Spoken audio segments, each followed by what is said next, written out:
Une petite présentation, le jeu de loi divinatoire de Alcide Nathanaël,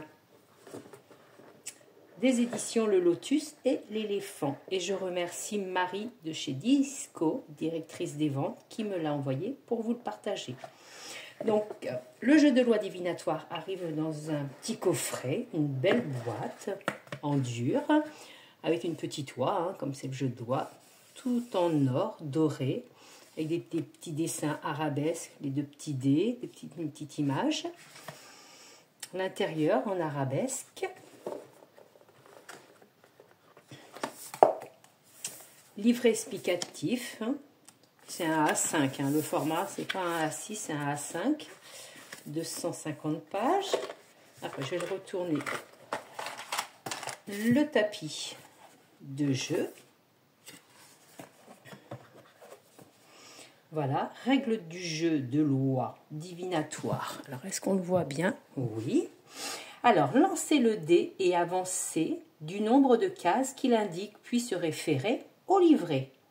Alors après, comme le jeu de loi normal, on a la case 6, case 9, et où il y a le puits, il faut avancer, où il y a les oies, il faut reculer. Case 6, interprétez le message de la case et allez directement à la case 12, sans jeter le dé. Vous avez la case 9, case 19, etc. pour les différentes cases, avec des belles illustrations. Le départ et l'arrivée, après le 63. Donc voilà, il se plie. Vous avez un dé et des petits jetons. Il y a combien de petits jetons? Ah, voilà, ils tombent au fond. Donc une petite boîte comme ça, toute violette. Donc on a 6 jetons, un petit dé avec différentes phases qui va jusqu'à 12 côtés. Le jeu de loi divinatoire. Alors, un sommaire, introduction, l'histoire et les origines du jeu de loi, les règles du jeu de loi divinatoire, notes sur le spiritisme, interprétation des 63 cases. Et on finit à propos de l'auteur, les remerciements, bibliographie. Donc l'introduction, Alcide Nathanaël qui vous met un petit mot pour les lecteurs, l'histoire et les origines du jeu de loi. Selon de nombreuses sources historiques, la plus ancienne mention du jeu de loi date de 1617 et provient d'un ouvrage de Pietro Carrera. Cependant, nous retrouvons des traces plus anciennes encore à partir des années 1580. À cette époque déjà, certains auteurs attribuent le succès de ce jeu de société à son caractère ésotérique. Il peut être comparé aux aléas de la vie humaine.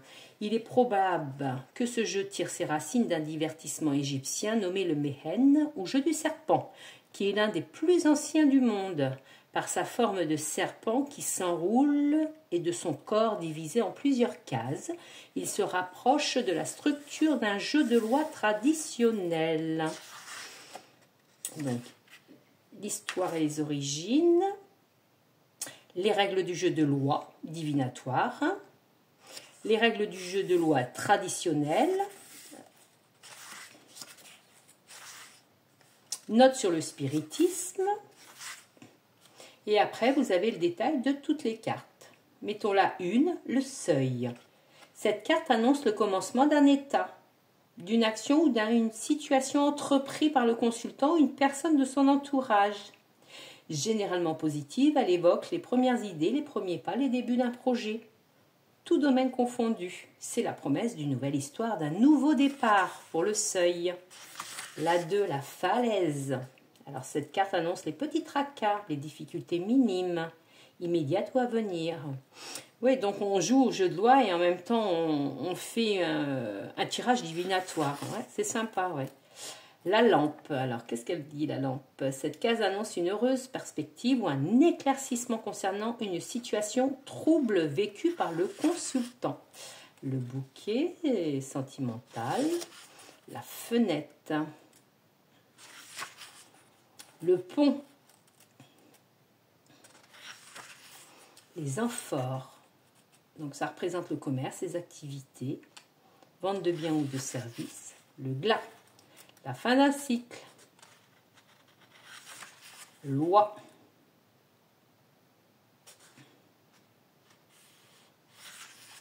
le brouillard, une période de doute, l'escalier, évoque l'aboutissement de vos démarches, la maison, lieu de vie, les cyprès, mélancolie, deuil au sens propre ou figuré, mais aussi le lien entre les morts et les vivants.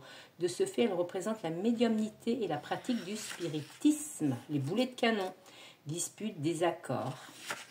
La clé, succès, passage, les ruines, rattachées au passé, la carafe, l'abondance et la vitalité, l'autel, les livres, les connaissances, le savoir et l'instruction, le coquillage, féminité, fécondité, maternité, la cuirasse, masculin, force et l'ardeur, le plan, voyage, destination, la lettre, correspondance, contrat, la botanique, les plantes, vitalité, joie, les dés, le hasard, les jeux d'argent, etc., le barrage, un imprévu, un blocage, le pain, la santé, la vitalité, ténacité, le sorcier, rituel, sorcellerie, pratique, occulte, le mont, démarche, succès concernant les démarches et réussite, le puits, la grotte, les peurs,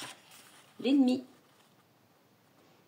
une personne hostile envers le consultant, bah oui, le déluge, accident, incident, grand bouleversement, épreuve inattendue, la protection dans tous les domaines, le poids, ça peut être le sport et la force, les fruits, l'abondance dans tous les domaines, les coquelicots,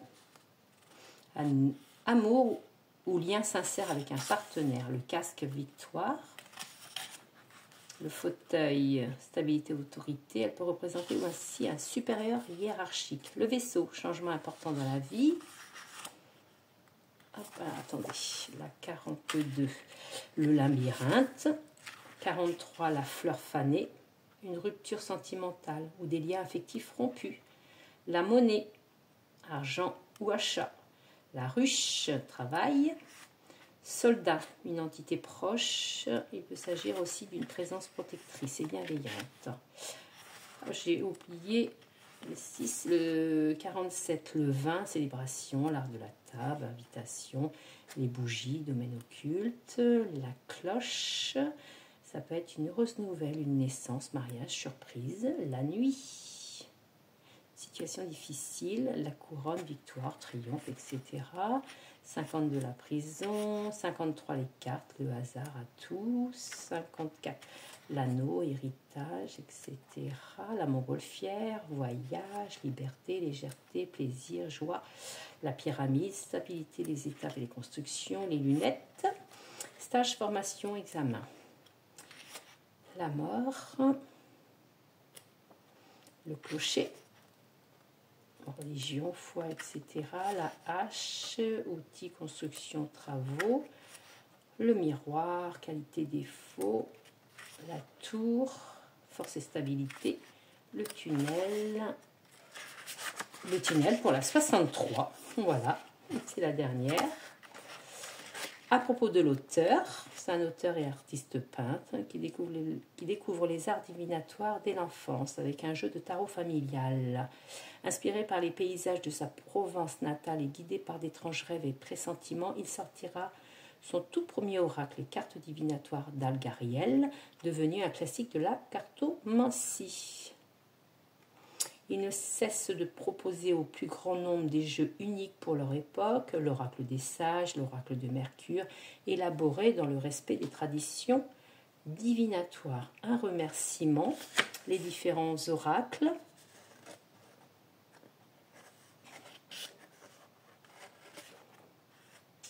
Et voilà. Voilà, j'espère que ça vous a plu.